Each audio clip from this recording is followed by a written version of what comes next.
I'd like to share with you a relaxation or a grounding practice, we could say, that's relatively popular, known as 5, 4, 3, 2, 1. It could also serve as a mindfulness practice, and after describing the technique, I'll talk a little bit about the relationship of it being a mindfulness practice, it being a settling technique, and how it is that it's our intentionality that really can navigate the way that we're relating to this practice and when we might draw upon it.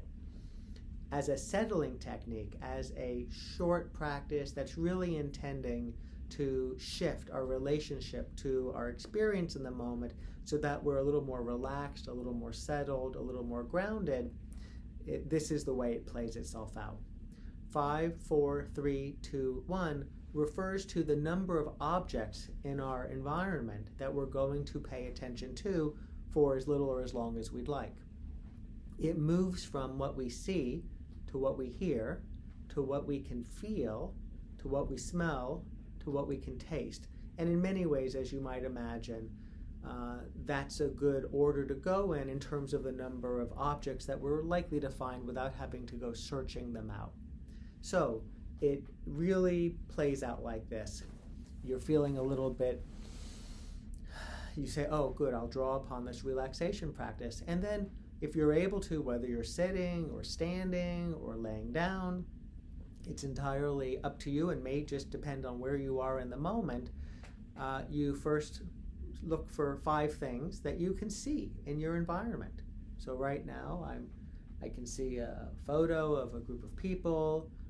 I can see in this projection of my image, I can see this painting of sheep behind me. I can see a pen that's on my desk.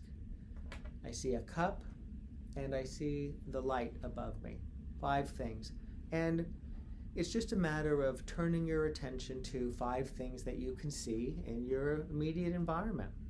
From there, we move to 4 things that we can hear. I hear the bell chiming. I hear the air conditioner humming. I hear my breath.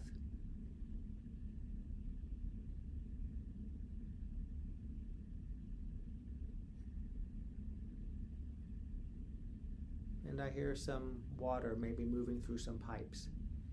And that's listening for 4 things. And you may have noticed that there was a few moments where I was like, oh, interesting, I don't hear, and I sort of paid even closer attention. And that's one of the reasons why this practice can be helpful. We're really directing our attention to what's taking place in our present moment experience, which in many ways means we're less likely to have an attention that is as scattered and is bouncing around and caught perhaps in future and past considerations that may not be serving us well. So we're really sort of taking control of our attention. Then we move to 3 things that we can touch. So I can touch and I will touch the outfit that I'm wearing, the jacket. There's a book on the desk, so I can touch the book. There's that pen I referred to before, and I can touch the pen. And so now this is moving into 3 things that I can touch, 2 things that I can smell. So the aroma in the room, it's a little sweet. That's the coffee, I think, perhaps. It's a flavored coffee. And then it's a more neutral smell, just what it smells like. It's hard for me to put into words, but I'm attending to the aroma in the room as it is. If there was something nearby, you could actually smell it if there was something like food or something to serve that purpose. And then we close with 1 taste. And this is really the taste in your mouth. If you've recently had a sip of tea or coffee, that might be lingering. It just might be whatever it is that you detect when you turn your attention in that direction. And that would be the 5, 4, 3, 2, 1 practice. And if you're practicing and you can't remember the order, in one way you can think to yourself, work your way down with eyes and then ears. The touch sort of comes along at that point, and then moving to nose and mouth. So that's a way to maybe think of it from a somewhat linear perspective. But if for some reason you can't remember what 3 is, just pick a sense and direct your attention in that way. One of the reasons this practice is helpful, as I indicated a few moments ago, is that so often the mind is caught up sort of having a life of its own, and where it moves, so much of our mood and energy and other things can follow as a consequence.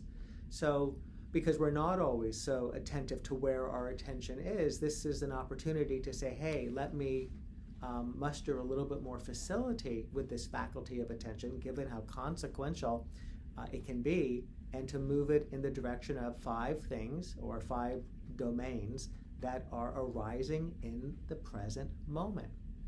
That's the 5, 4, 3, 2, 1 exercise. I hope you find that helpful. The more you practice it, the easier it is to draw upon. And sometimes it can just be 5 things to see, and right there you have found it to be useful, and you can then continue on with what you're doing, or you can spend a little more time with it. And as you can imagine, this is creatively for you to explore. You can go very slowly through these objects. It could be, as I'll discuss in a moment, its own mindfulness practice, or you could move through them a little bit more, quickly, knowing that you're wishing to achieve a certain end in the moment, which is to feel a little more calm or a little more steady. All right, so that's this instruction, if you will, this explanation. And now if you'd like to stay on for a few more moments, I'll share with you a little bit about the relationship of mindfulness practice and what I like to term settling techniques, and how 5, 4, 3, 2, 1 can serve as both a mindfulness practice and a settling technique. If you haven't read it, you might be interested in a short piece that I wrote for the American Bar Association's GP Solo magazine, titled "It Tastes Great." It tastes great, and look at that shine. I think that's what it's called. It's a play on a Saturday Night Live skit from many years ago, where this object is simultaneously one person claiming a dessert topping and another person claiming a floor wax. And in many ways, we could say mindfulness practices can be a floor wax in that we're clearing away the grime that gets in the way of seeing things more clearly, but it can also be a dessert topping in the ways that it can have a short-term, more immediate benefit that can be refreshing or taste good, if you will, like feeling a little more calm or a little more relaxed. So to apply that now to 5, 4, 3, 2, 1, as a mindfulness practice, we could say we're interested in seeing things more clearly, being present for our experience as it is, whatever it is. Not interested in necessarily changing our experience, although we're open to our experience changing because that's what tends to happen, but we're not seeking it out. As a settling technique, and in this case perhaps a grounding or a relaxation practice that can help us settle. Settling technique is a term that I like to use to cover a lot of different things that we can do in the service of self-care.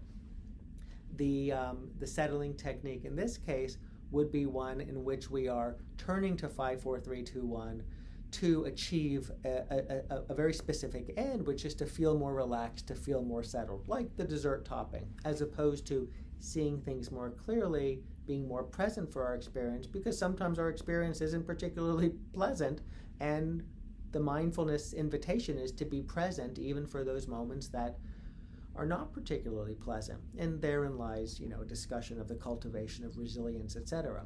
Importantly, both can be very useful. Doing a practice for the long term, for the long game of cultivating resilience, being present for our experience as it is, and also having a technique that we can draw upon for the short term, because right now, I don't want to be present for my experience. I mean, maybe practicing mindfulness as I have been has allowed me to show up a little bit more steady in the agitating moment that I find myself in. But even then, I'm still agitated and really just want to feel a little calmer. So I look to 5, 4, 3, 2, 1 in this case as a settling technique.